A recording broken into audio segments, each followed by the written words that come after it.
大家问千万字，大家要和大家做伙来捌一日。顶礼拜新历5月18到20这几天，台铁东部线因为落大雨，北回铁路和人到中德这段路规个放弃。落尾经过台铁工程人员赶工修理，而易水恢复一线双边的挡过，无几天后就全部复原啦。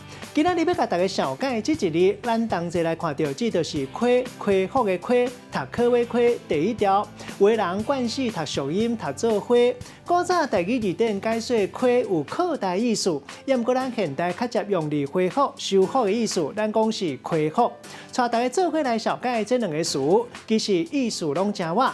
头一个读做恢复，意思就是恢复到原来的形；第二个词读做复原，意思嘛是恢复到原来，和恢复差不多意思。咱用一句话来举例，甲这两个词合做伙。